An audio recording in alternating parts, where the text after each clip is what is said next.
नमस्कार। साहित्य तक के बुक कैफ़े के एक दिन एक किताब में मैं जयप्रकाश पांडे आपका स्वागत करता हूं और आज मैं कुमुद शर्मा की पुस्तक आधी दुनिया का सच इसके साथ उपस्थित हूं। भारतीय स्त्री के संघर्ष की, उसके प्रगति की, उसके जीवन में आए बदलावों की, परिवर्तनों की, उसकी इच्छाओं की, उसकी आकांक्षाओं की, उसकी महत्वाकांक्षाओं पर आधारित ये एक बहुत ही खास पुस्तक है, जिसे स्त्री विमर्श के तौर पर कुमुद शर्मा ने, जब वो प्रोफेसर नहीं बनी थी तब लिखी थी।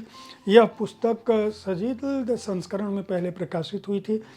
पेपर बैक संस्करण में सामयिक प्रकाशन ने बहुत लोगों की मांग के बाद इसको फिर से प्रकाशित किया।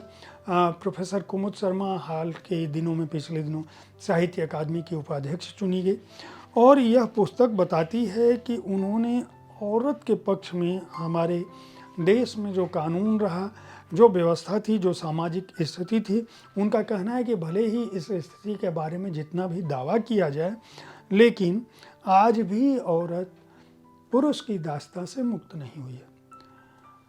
बौद्धिक तबका हो सकता है जो अपने को आज़ाद कह रहा हो, महानगरों की लड़कियां हो सकती हैं जो अपने को आज़ाद कह रही हों, ऐसे प्रगतिशील परिवार हो सकते हैं जहां की लड़कियां स्वतंत्र हों, लेकिन बहुतायत भारतीय आबादी जो है वह स्त्री को उसी नज़रिए से अभी भी देखती है।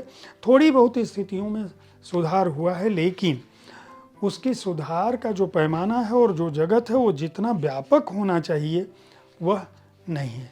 महादेवी वर्मा की जो नवीन जीवन मूल्य नारी का है और पुरुष, वो दोनों के लिए समान है, क्योंकि मानव की गरिमा के लिए महत्वपूर्ण है। ये माता होने के कारण नारी जो है वो मानव जो आत्मा है उसकी शिल्पी है, फिर भी उसकी कार्य क्षेत्र की व्यापकता को देखते हुए जो उसको अधिकार मिलना चाहिए वह उसे नहीं मिल पा रहा है। इसी उक्ति के साथ उन्होंने अपनी बात कही और इसके बाद अलग अलग अध्यायों में, जिन अध्यायों में उन्होंने स्त्री संबंधी समस्याओं का वर्णन किया है, उसके जीवन की विडंबनाओं, अंतर विरोधों और विरोधाभासों, अंतर्द्वंद, उसकी तड़प, उसकी प्रतिभा, सबको समेटने की कोशिश की है। मैं केवल उसका उल्लेख कर दूंगा, आपको बात समझ में आ जाएगी कि इस पुस्तक को क्यों आपको पढ़ना चाहिए।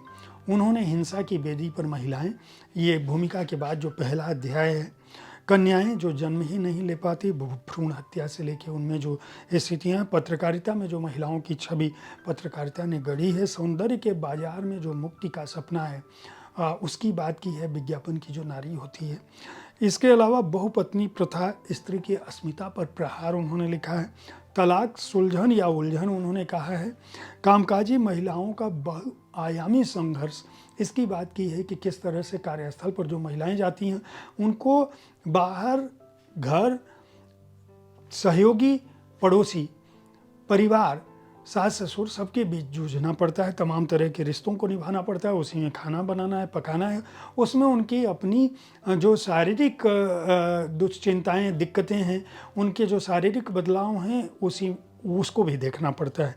अकेली स्त्री और मकान, नारी शिक्षा की चुनौतियाँ, पहरे में हैं ग्रामीण स्त्रियाँ, पंचायती राज अधिनियम और महिलाएँ, महिला आरक्षण के सवाल पर संसद में उबाल, उस दौर की बात की है जब, आज तो महिला आरक्षण पास हो गया है, हालांकि वो यथार्थ रूप में कब आएगा, उसमें कितने दशक लगेंगे, किस तरह से आबादी का आकलन है, उसकी बात अलग है, लेकिन जिस तरह से संसद में इस विषय पर बवाल उठा था उसकी बात की है। पुलिस, कानून और महिला संगठन, कानून में स्त्री के अधिकार क्या हैं, अंतर्राष्ट्रीय महिला दिवस, संघर्ष और विजय का प्रतीक के रूप में उसको याद किया, स्त्री प्रगति की दिशा और स्त्री शक्ति के लिए जो सरकारी चिंताएं हैं उनकी बात की है। और इस तरह यह पुस्तक जो है उन्होंने लिखी है।